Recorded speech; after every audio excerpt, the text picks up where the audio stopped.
Dok, kamusta iti monitoring tayo lalo kat dila ang rabi kat adadatuya pa nagpiksan iti angin na to.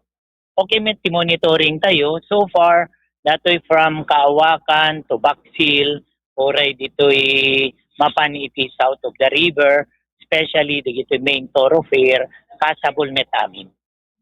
Awan mat, di pala ang kinapigsa iti angin na doktor nga nagbigbighat, awan mat, dagiti kay kayo nga natutong As kasi na po Diyos awan met.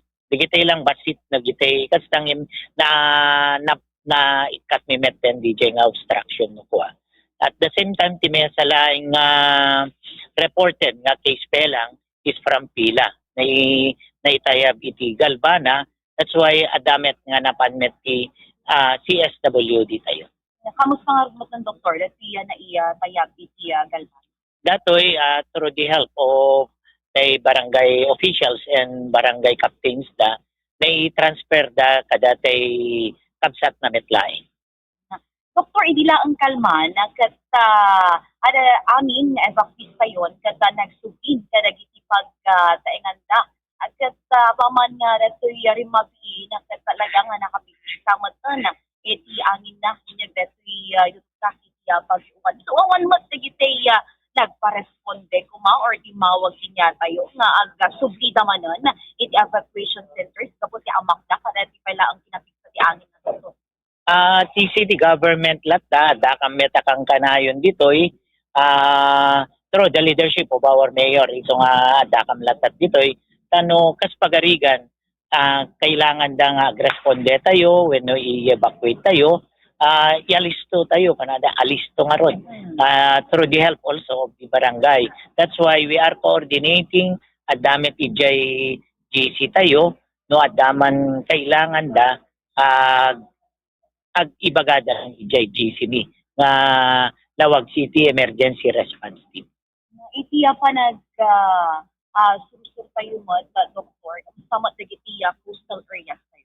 Medyo dato'y coastal areas tayo, medyo napigtig sa ti angin kaysa dito'y ili. Ken medyo nangangatoy iti waves ti katawan tayo itata. That's why i-discourage tayo kuma telaeng nga awan telang mapan agpalaot ken awan pelang mapanagdigos iti kabaybayan. Okay. Doktor, naiyangin kapay that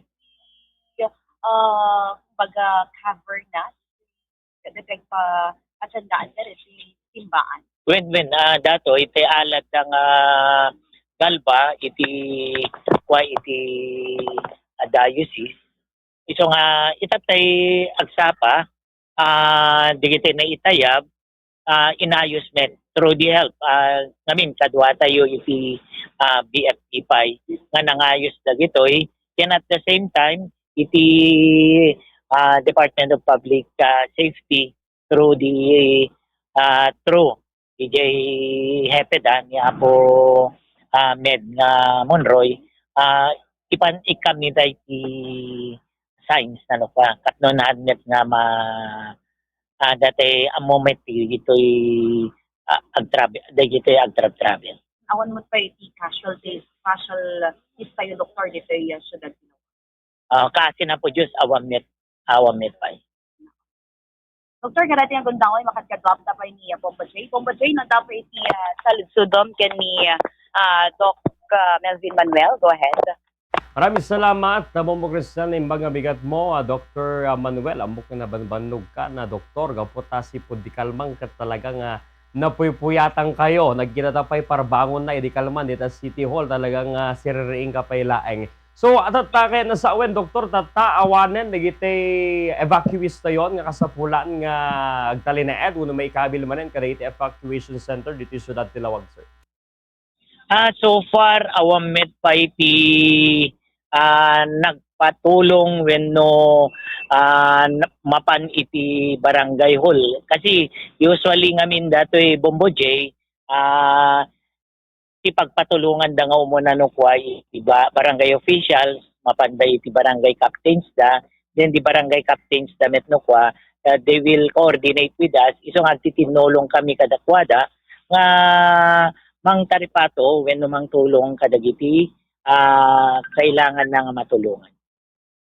Di kalman doktor, ti amot ti kaadwan ket sumayaatan ti panyempo iti agmalem ken iti rumabiina nga mapaman nga rumabii ket arig na haan nagbaliktad iti sitwasyon no di ket mas pimigsamanen iti angin na doktor ket adda iti impormasyon manipot ti pag-asa nga inton bigat mabalin manen nga sumreg iti Philippine Area of Responsibility. So adda kadidigit ti impormasyon tayo doktor iti agbalin nga epekto na daytoy aglalo ditoy syudad tayo nga lawag, Dr. Manuel?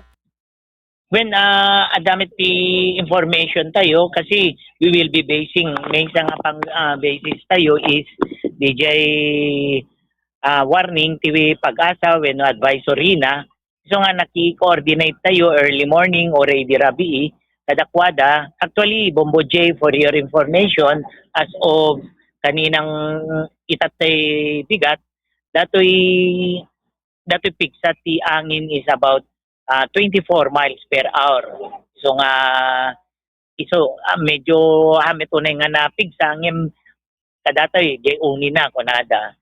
So kaya lang imo-monitor tayo metlaeng ngem datoy kaslan mapiringan tayo Bombo J. Umad-adayo met kidinay hindi atoy area kadatoy yan tayo Itilawag City or Ilocos Norte. Madadayo met kidinay ni Typhoon Uwanin. Baka hopefully makaadayo ingana at end of the day, Bombo J. Okay, sige doktor. Agan anos pa doktor. Kaya nagyaman kami iti impormasyon. Ngayon pa mo iti Bombo Radyo Lawag. Back to you, Bombo Cristian. Okay, Doc, lastly, no, dadagiti kayat mong iyapadanon, kadagiti kakailian.